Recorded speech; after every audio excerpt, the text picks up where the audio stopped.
Под звездите източни съм се родила, в страна прекрасна и далечна, а съдбата уча странна ми отредила, името ми да се помни вечно.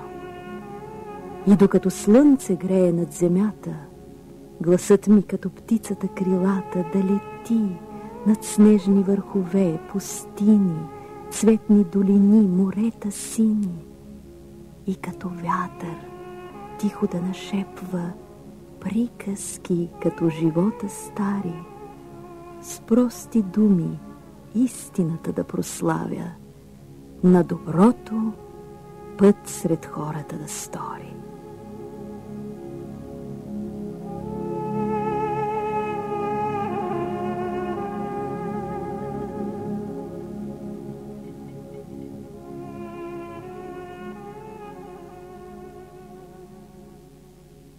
Защо си така неспокоен, Шахрияр? Имам изненада за теб, Шехерезада. Ето, виж. Каква изящна диадема! Цялата от злато и скъпоценни камъни. Не мога да й се нагледам. Събрала е сякаш дневния блясък на слънцето и нощното сияние на луната. Прекрасна е. И струва колкото половината свят. Вземи я. Така най-добре ще разбереш колко голяма е обичта ми към теб. Прости ми, не мисля като теб, господарю мой. Истинската обич не може да се премери или купи с което и да е богатство на света. Нима не харесваш моя дар? О, виждам, не разбра правилно думите ми. И добре, че вече е нощ, приятелю, когато иде ред на моите приказки, за да ти разкажа историята на Заин и царят на джиновете. Тя ще ти открие това, което думите ми не успяха да сторят. Слушай, Шахрияр.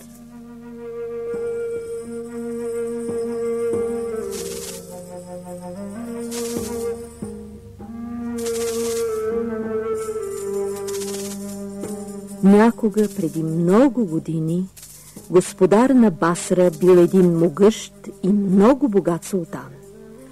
Колкото могъщ и богат, толкова справедлив и щедър бил той. Затова и народът му го обичал и почитал. Але не бил щастлив и радостен живота на султана. Не бил, защото той и царицата му вече устарявал, а султанският престол нямало кой да наследи. Мисълта за това не му давала покой. Затова един ден извикал всички глашатаи, които били на служба в двореца му, и им заповядал: разгласете надлъж и на шир, че вратите на султанския ми дворец ще бъдат отворени за всеки звездоброец, гадател и лечител. Помогнат ли на мен и на царицата да се здобием с рожба, богато и пребогато ще ги възнаградя.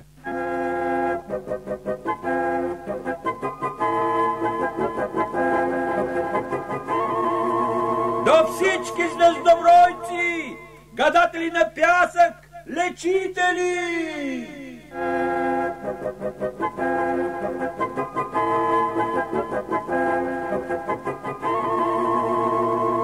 Султана на Басра известява: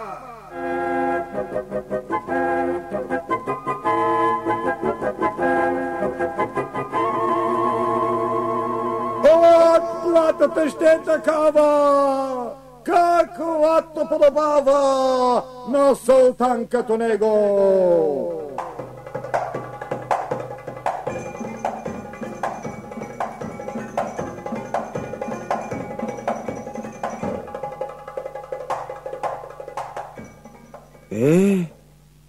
Мъдри сред най-мъдрите, изкусни сред най-изкусните.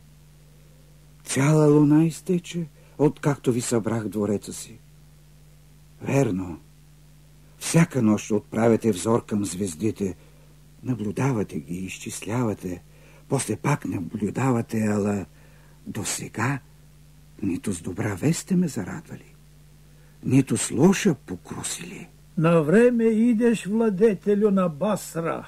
Аз съм най-старият от всички тук, затова На мене се падна честа да ти съобщя. Не ме мъчи с многословието си, звездобройцо, а ми открий по-скоро какво казват звездите. На празна е била мъката ти, сияйни. Детето ти е вече на път да извести с плач появата си на бял свят. Не зная как да се отплатя на Бога за милостта. Ще станеш баща на момче, сияйни. А съдбата му? Каква ще е тя, звездоброецо? Ще се радва на дълъг, ала препълнен с беди и премежден живот, сияйни. Притежава ли обаче смелост и мъжество да ги преодолее, ще стане най-богатият и могъщ цар на своето време. Да, добре е един принц да изпита ударите на съдбата. Надвие ли трудностите, ще стане по-силен и по-мъдър. И още ще се научи да управлява справедливо и умно народа си.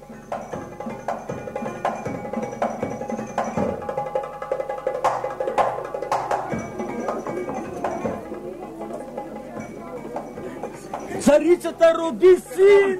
Султанът на Басра има вече наследник. Казват, красотата му само с тази на луната можела да се сравни. Затова и Зайн са го кръстили. Зайн на езика ни означава красив. Красив! Принц Зайн, красивия принц. Как хубаво звучи. Беда. Заедно с радостта дойде и мъката. Султанът умира. Как така умира? Ей, ти какво си се развикал? Нима искаш да помрачиш светлия празник с очите си? Я по-скоро се махай. Махай се от тук. Хора, повярвайте ми, султанът наистина умира. От двореца и на сега. От двореца? Какво се случи? Ама тъкмо сега, когато му се роди син. Голяма беда.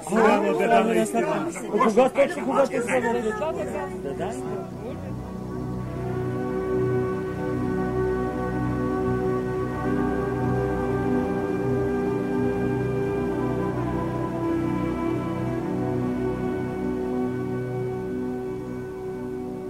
Доживях мига да ми родиш син, царице.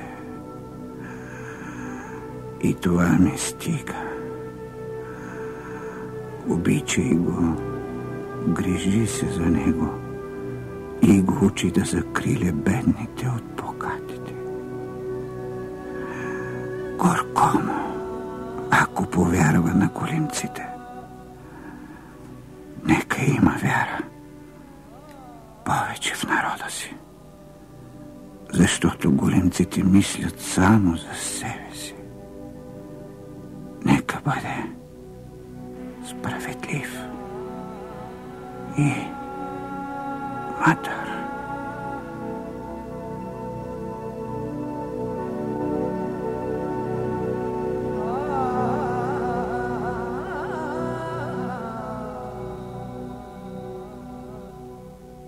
След тези думи султанът издъхнал.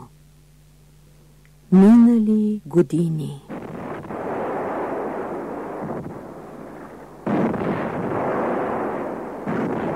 Топовни изстрели и пишни празненства оповестили деня, когато принц Зайн станал пълнолетен и заел мястото на баща си. Той бил вече новият султан на Басра. Ала властта и богатството скоро така замаяли главата му, че той забравил често повтарените от майка му бащини съвети и мъдрите слова на своите учители, най-прочутите философи и учени на Басра. Отдал се на лек и прахоснически живот. Изгонил старите везири и велможи, заобиколил се с младежи като него. Харчил и пилеел богатството си без мяра, не се интересувал от управлението на Басра, не хаял за народа си.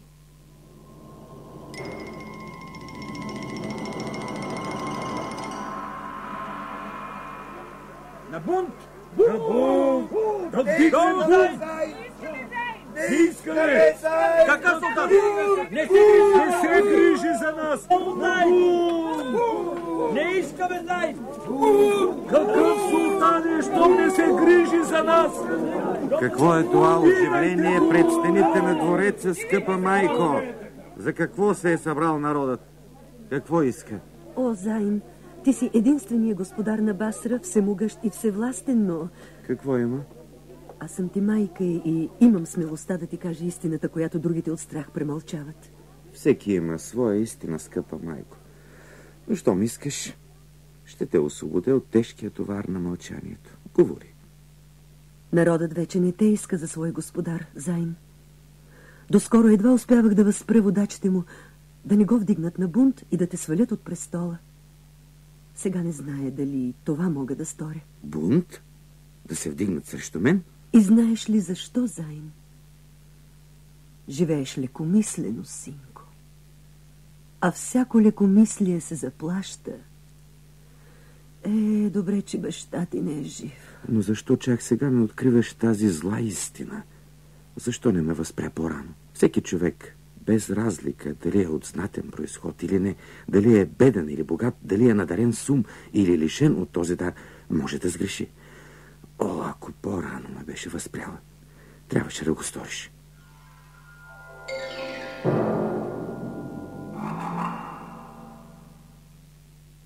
Зайн осъзнал заблуждението си. Повикал отново старите везири и велможи при себе си, ала и те не могли да му помогнат да напълни изпразнената хазна. Добре, че царицата и този път, със своята доброта и мъдрост, успяла да възпре народния бунт. Клетият Зайн, мисълта за бъдещето не му давала покой ни денем, ни нощем. Но една нощ умората го надвила и той заспал. Присънила му се чудна долина. Дърветата, цветята, птиците, животните, всичко в нея било от злато. От злато, сребро и скъпоценни камъни. Тръгнал той, а насреща му беловлас старец. Не тъжи, Зайн. Какво друго настъпва след тъгата, ако не радост? Няма зло, след което да не иде добро. Ако си смел и умен, какъвто досега не беше, аз ще те направя богат владетел.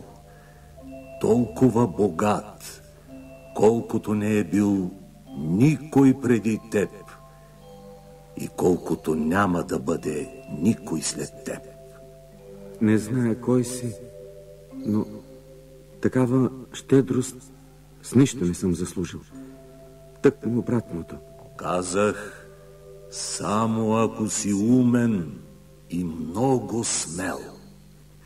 Празни обещания да давам не искам. Кажи, какво трябва да сторя и сам реши накрая какъв съм. Харесва ми отговорът ти, Зайн. Затова ме слушай внимателно и направи туй, което ще ти кажа. Вземи една здрава лопата и слез в подземието на двореца.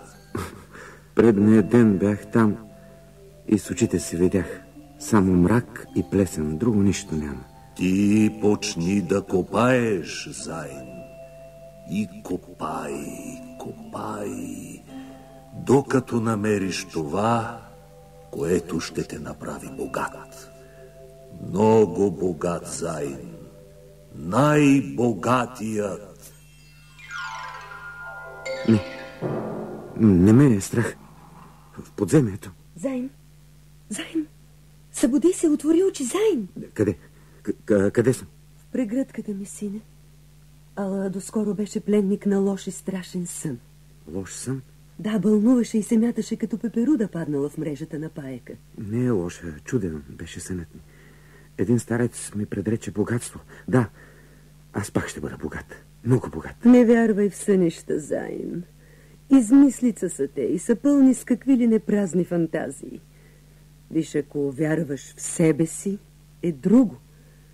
Тогава можем да се надяваме да постигнем нещо. Не, старецът не ми се яви напразно. Не вярвам да ме е лъгал. Пък и поръката му не е трудна. Нека двама с теб слезам в подземието. тък му ще ме светиш.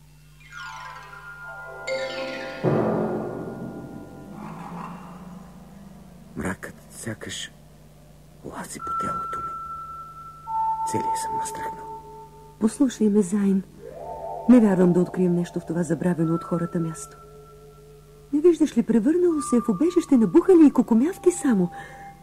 А може би има и отровни змии, и гущери. О, да, усещам как ни дебнат изпод плесенясалите камъни. Да си вървим, Зайн. По-скоро да се махаме от тук. Докато не претърся всичко наоколо, не мисля да си вървя. Ще започна от тук. Нека си вървим, Зайн. Да си вървим? Когато открих това, което търся, лопатата ми опря в нещо твърдо. Ами да, виж. Бяла мраморна плоча с златна халка в среда. Отмести я, Зайн. Богатството, което ми обеща незнайният старец, сигурно е под нея. Ама че тежка била. Къде е богатството ти, сине? Само една огромна черна дупка зее пред очите ни. Я виж по-добре.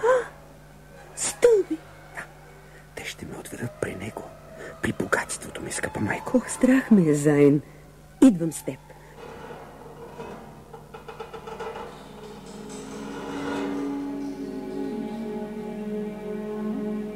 Къде попаднахме, Зайн? Не съм виждал по-прекрасна дворцова зала от тази. Стените от мрамор, таванът от яспис с малахитови корнизи. О, Зайн! И празна. Само тежки, златоткани килими покриват пода. Пропусна деловите, Зайн. 1, 2, 3, 8. И всичките ахатови. Но те са пълни със злато. Пълни със злато и какви ли не скъпоценности. Само последната има друга, по-малка делва, пак ахатова. Нищо в нея дрънка. Обърни я с гърлото надолу. Ключ. Златен ключ. Тук има 2 врати. През едната влязохме, може би е за другата. Ще опитам да я отворя.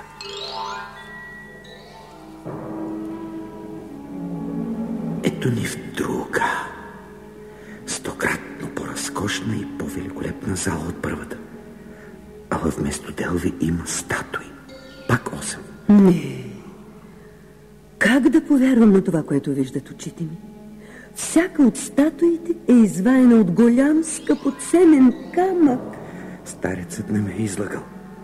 Тези статуи са безценни. Така е, Зайн. Затова искам да се закълнеш, че няма да пропилееш и това богатство, както пропиля бащиното си наследство. Вече узнах докъде водят лентяйството и прахосничеството. Затова, без да мисля, се заклевам и грош да не пропилея на вятъра, скъпа майко. Хубаво е, че си взимаш полука от сторените грешки, Зайн. Поумнял си, а и смелост не ти липсва. Но това е гласът на стареца, който навести съня ми. Зайн, други го освен нас не виждам тук. Ей, старче, покажи се. Яви ми се пак. Къде си? Не си правете труда да ме търсите. Невидим съм за очите на малкия човек аз. И невидим ще остана. Кажи ми тогава поне, кой си, благодетелю наш? Сега не мога да сторя това. Защо, благодетелю? Не съм те изпитал достатъчно, Зайн. А и това, което нарече безценно богатство, е нищо в сравнение с онова, което можеш да получиш. Не дей, благодетелю. Като майка те моля, не изкушавай сина ми. Прости ми, скъпа майко, но смелостта и мъжеството ми сега са по-силни от синовния ми дълг и обич. Има още една статуя, Зайн. Тя сама струва колкото 20 от тези тук. Ако пожелаеш да се здобиеш с нея, иди в Египет и намери Мубарак. Той беше роб на баща ти и ще те научи как да откриеш последната статуя. В Египет Мубарак е много известен и първият човек, когото срещнеш, ще ти посочи къде да го намериш. И помни, ще успееш само ако си достатъчно смел и умен. Желая ти сполука, Заин. С Богом. С Богом, незнайни благодетелю. Сега още тръгвам за Египет. Заин, пътят до тази страна минава през пустинята. Сам не знаеш колко опасности крие той. Откажи се, сине. Не се опитвай да ме отклониш от пътя, който може би сам Бог иска да следвам. Тогава поне не бързай толкова. Слънцето скоро ще потъне зад възвишенията на запад. А мъдрите хора вземат важни решения и предприемат големи дела винаги в началото на деня, когато слънцето иде, а не когато се отива. Този път Заин послушал майка си. Останал да пренощува в Басра, а в ранната утрин на следващия ден поел пътя за Египет. Пътувал дни и нощи, какви ли не премеждия. От страшни по-страшни преживял, докато най-сетне влязал в Кайро, главния град на Египет. Слънцето отдавна било залязло и луната като пълновластна господарка греела на обсипаното със звезди небе, когато Заин прекрачил прага на един крайпътен хан. Той толкова бил уморен и изтощен от пътя, че само щом седнал и опрял гръб на една стена край огъня, веднага заспал.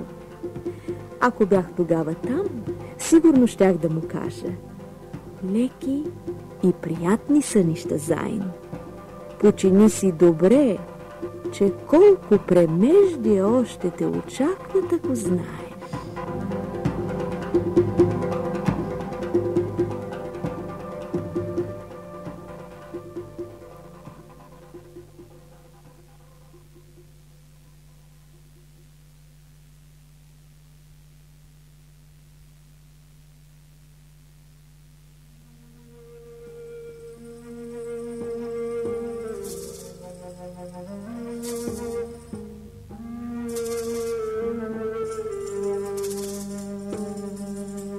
Когато светлината на деня разбудила Заин, първото, което сторил, било да попита ханджията къде да намери Мубарак.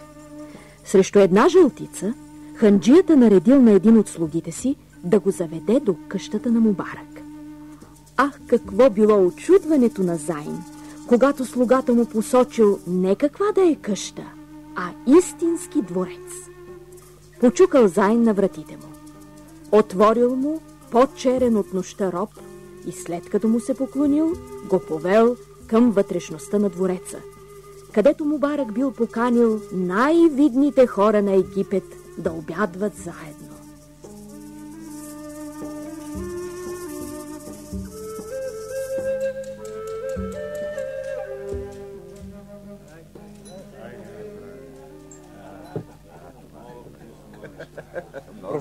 Простете ми, че прекъсвам той, което и Бог дори не смее да прекъсне добри хора, ала търся господаря на този дворец, Мубарак. По дрехите и по вида ти съдя, отдалеч идеш, момко, а за изнорен пътник не е грях да прекъсне обеда на другиго. Аз съм Мубарак. Кажи, какво те води при мен? Син съм на султана на Басра. Не се опитвай да ме мамиш, момко. Султанът на Басра няма деца и това е най-голямата му мъка. Аз се бях родил, когато той се разболя и умря. Лоша е вестата. Не знаех, че е умрял. Почакай, а ти на колко си години? На 26. Може наистина да си му син. Точно от толкова години не съм чувал нищо за него. Може би, ако ти кажа за какво съм дошъл, ще повярваш напълно, че съм негов син. Говори тогава. В подземието на двореца в Басра има две тайни зали. В първата зала стоят заключени 8 ахатови делови. Във втората 8 статуи от скъпоценен камък. Дошъл съм да ми помогнеш да намеря деветата. Ти наистина си негов син. Тайната, която ми откри, знаехме само ние двамата. О, господарю, позволи на своя верен слуга да целуне ръката ти. Мубарак, какво правиш? Ти, който си толкова богат, на колене пред този непознател. Не се чудете, гости мои. Аз бях роб на неговия баща, султанът на Басра. Той беше мъдър и справедлив владетел. Подари ми свободата. На нея и на ума си дължа своето богатство и вашата почет сега. Ала, робска е душата на роба. Стани, Мубарак. Ти не си роб и можеш да разполагаш със себе си, с богатството си, с живота си. Що ме така? Послушай ме, господарю. Не търси деветата статуя. Събрави за нея. Не го ли сториш, излагаш се на смъртна опасност.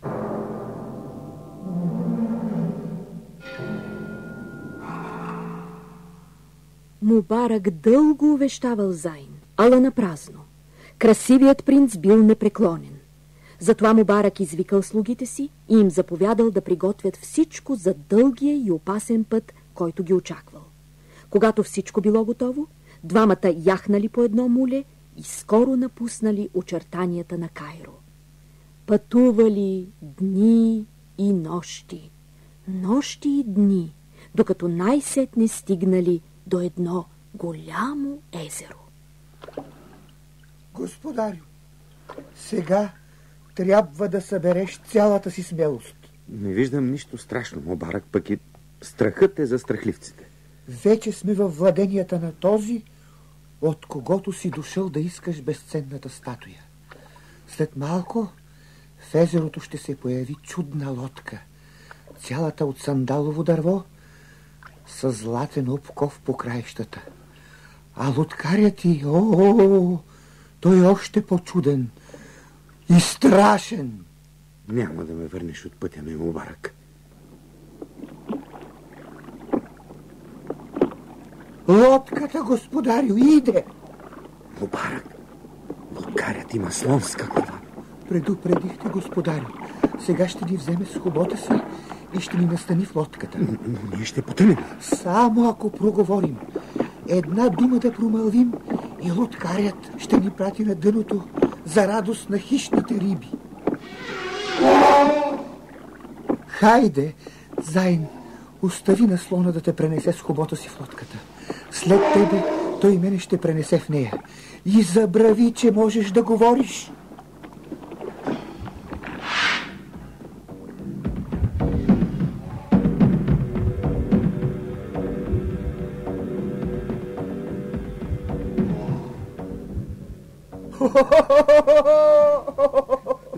Справо се оплакваш, Мубарак.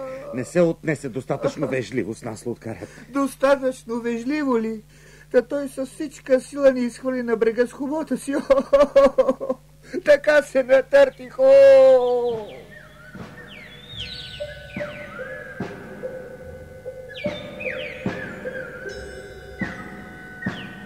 Огледай се, Мубарак. Само се огледай и лошите те мисли на часа ще изчезнат. Попаднали сме на дивен остров.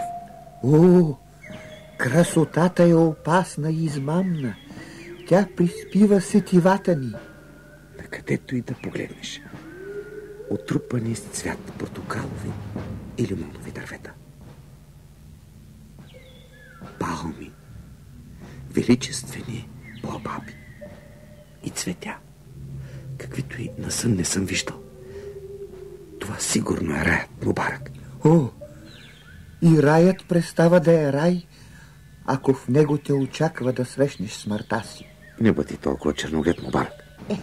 Все пак, премеждията ни станаха с едно по-малко. Ей, Мубарак, ще ми кажеш ли какво блести и заслепява очите ми насреща? За замъка на хълма ли говориш? Той целият е от изумруди, рубини и злато. Затова блести така силно на слънцето. Може би в него ще открием това, което търсим. И да, и не, господарю. Много е важно как ще ни посрещнат в него. От това зависи дали ще изживеем живота си или не. Помисли, Зайн, не е късно да се откажеш. За нищо на света, приятел. Тогава готви се за нови, още по-страшни премеждия, господарю.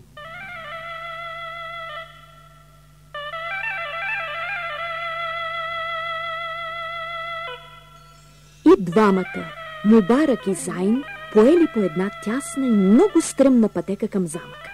Щом го наближили, видели, че дълбок ров ограждал дебелите му каменни стени от всякъде. Не мислили много, а тръгнали да го обиколят, за да се убедят няма ли някъде лодка, брод или мост, които да ги отведат в замъка. Най-сетне забелязали мост, дълъг 150 и широк 50 лакти. Пазели го войници, джинове. Те били толкова страшни, че видът им спокойно можел да смути и най-храбрия. В ръцете си държали дълги копия, бляскащи на слънцето като светкавици.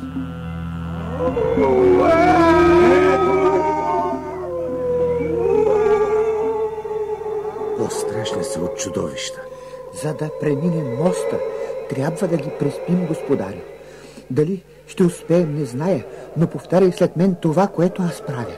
Бръкни в пазвата си и извади 4 кърпи от жълта коприна. Което взехме на тръгване? Едната нави около кръста си като пояс. Като пояс? Другата метни на раменете си. С третата покри главата си. А четвъртата? Тя ще ни влезе в работа по-късно. Готов ли си? Да, Мубарак. Върви тогава право през моста. Жълтият цвят на коприната има вълшебна сила. Той ще приспи джиновете. Разколебаеш ли се обаче и речеш ли да се върнеш, кърпите ще загубят вълшебната си сила и джиновете ще пронижат гърдите ти с дългите си копия. Ако си запомнил всичко, да тръгваме. Да тръгваме, Мубарак.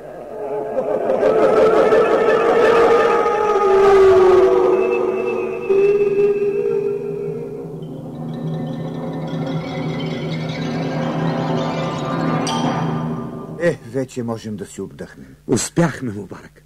Успяхме да преминем невредими моста, приятелю. Прибързана е радостта ти, господарю. Верно, с джиновете се справихме, ала най-страшното сега ни предстои.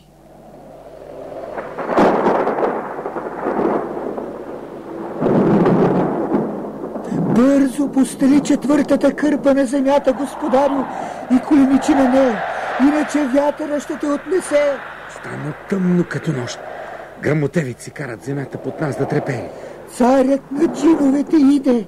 Моли се, господарю, моли се да ни се яви в прекрасния си образ, че яви ни се като чудовище, с нас е свършено. Това ще е последният от земните ни дни. И като чудовище да ни се яви, хич и не мисля да бягам, Мубарак.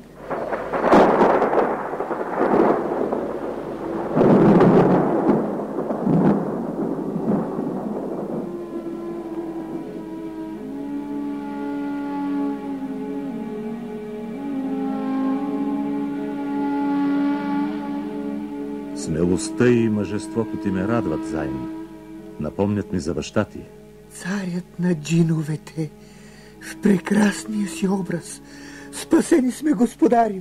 Какво те накара да изложиш живота си на толкова опасности, за да дойдеш при мен, Зайн? Осмелих се да наруша покоите, за да те помоля и мен да покровителстваш, както баща ми, всемогъщи и за... Само те изпитвам, Зайн. Зная всичко. Аз бях старецът, който ти се яви на сън и те научи какво да сториш, за да станеш най-могъщия и най-богатия владетел на земята. Чули, Мубарак? Той е бил моят благодетел. Чух, господарю, но нека видим каква ще е волята на царя на джиновете по-нататък. Аз обичах баща ти, Зайн, и всеки път, когато идваше тук, за да ми изрази почитта и уважението си, му подарявах по една от онези статуи, които сега ти притежаваш. Не зная как да ти се отплатя за щедростта, всемогъщи. На него аз бях обещал да те взема под свое покровителство и да ти дам 9-та статуя. Тя надминава по красота и по стойност онези, които имаш. За нея съм дошъл. Мълчи, господарю. ще я имаш, Зайн, но в замяна искам да ми доведеш девойка, която няма равна на себе си по хубост и е по-чиста от планински кристал. Това ми прави чест, всемогъщи. Ала как ще се уверя, че девойката притежава всички тези дарове от Бога? Ще ти дам едно огледало, Зайн. Намериш ли девойка, чиято красота е достойна за мен, погледни в него. Ако потъмнее, Зайн, колкото и хубава да е тя, умът й е като на врабче и само лоши мисли се въртят в главата й. Остане ли чисто, тогава, Зайн, и тя е чиста. Не я искам да доведеш. Заклевам се, всемогъщи. Едно забравих. Пази се да не я обикнеш, Зайн. Сториш ли го, и на край света да си ще те намеря. Нея ще взема, а теб ще убия. Това трябва да помниш, Зайн. А сега да се сбогуваме.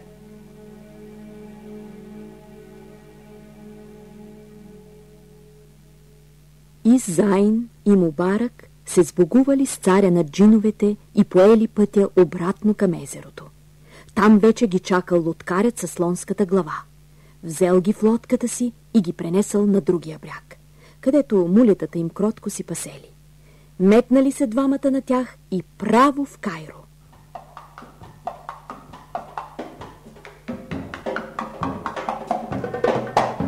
Кайро е градът на градовете, господарю. Чудото на света. Единствено в него ще откриеш девойка, достойна за царя на джиновете. Посъветвал Мубарак младия Зайн. И наистина, Кайро бил пълен с девойки една от друга по-красиви и по-прелесни. Но всеки път, когато харесвал някоя и изваждал огледалото, то потъмнявало. Образът на нито една девойка не останал чист.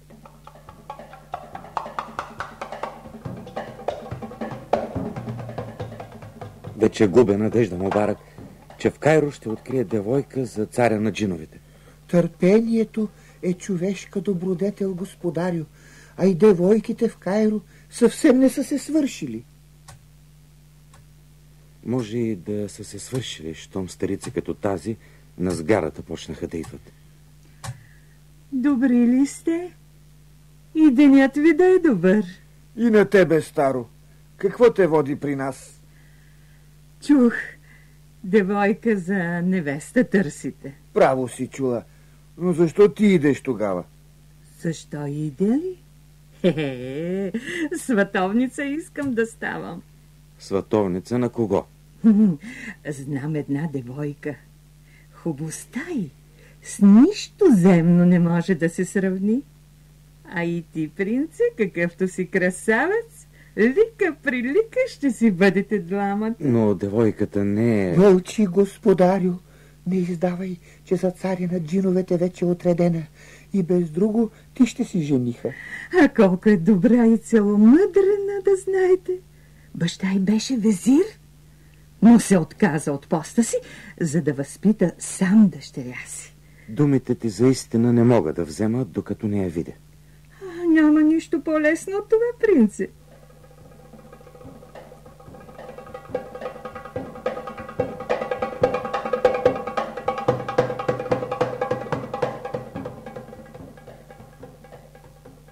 И наистина, пред вратите на двореца на Мубарак имало 3 носилки.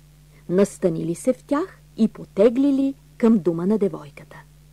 Ала когато стигнали там, от старицата нямало и следа.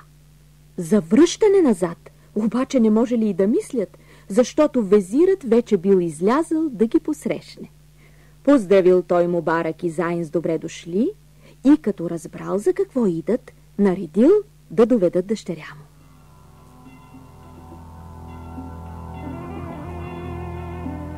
А когато девойката влязла и вдигнала вуала си, Зайн ахнал от удивление. Никога до тогава не бил срещал подобна хубост. Извадил той бързо вълшебното огледало и погледнал в него. То не само, че не потъмняло, а така заискрило, че заслепило Зайн. Дали ще намеря друга като нея? Ах, защо не мога да я взема за себе си? Защо трябваше да се заклевам пред царя на джиновете? Защо? Тързал се Зайн, но после размислил и решил. Пратил да повикат кадията и веднага отпразнували годежа, а после и сватбата.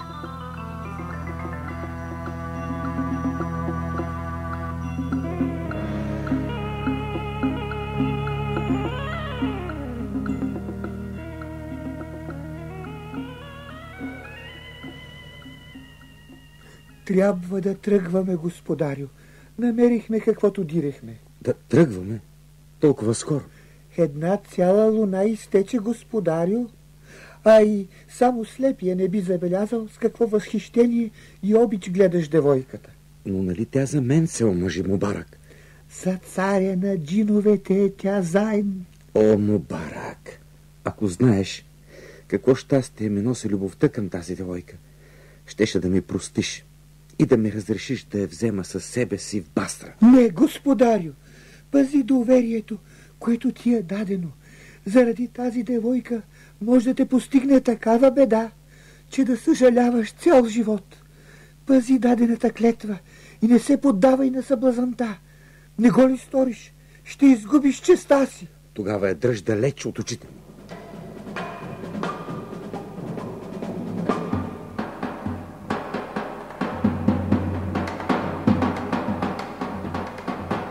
Така и направили. Зайн със свитата си отдалеч следвали кервана с Мубарак и прекрасната девойка. Така Зайн не чул и риданията и отвеста, че отредена не на красивия принц, а на всемогъщия цар на джиновете. А когато стигнали при него и той е видял, ето какво казал на Зайн. Девойката, която ми доведе, е повече от красива. Върни се в двореца си в Басра. Ще намериш 9-та статуя на мястото, където са и останалите. Зайн се поклонил на царя на джиновете и заедно с Мубарак, който се заклел да му служи верно и предано докато е жив, се отправили към Басра. Пътували много дни и през всичкото време Зайн не преставал да тъжи и да мисли за девойката и за необикновената й красота. А когато пристигнали в Басра, Зайн разказал всичко на майка си. После с нея и с Мубарак се опътил към подземието на двореца.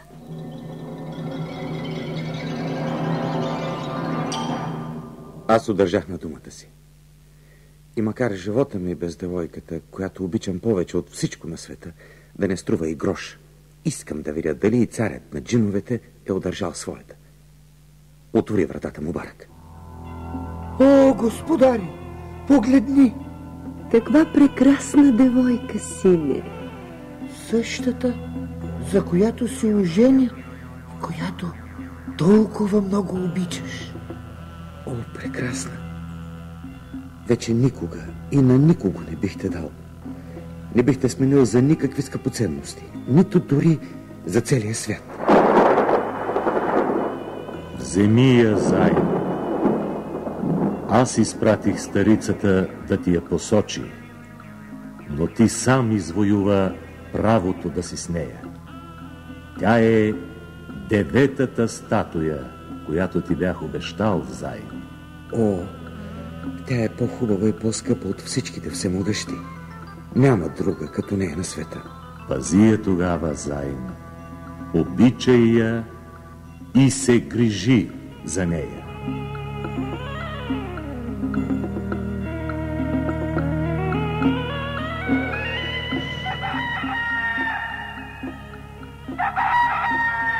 Зайн послушал съвета на царя на джиновете, Шахрияр.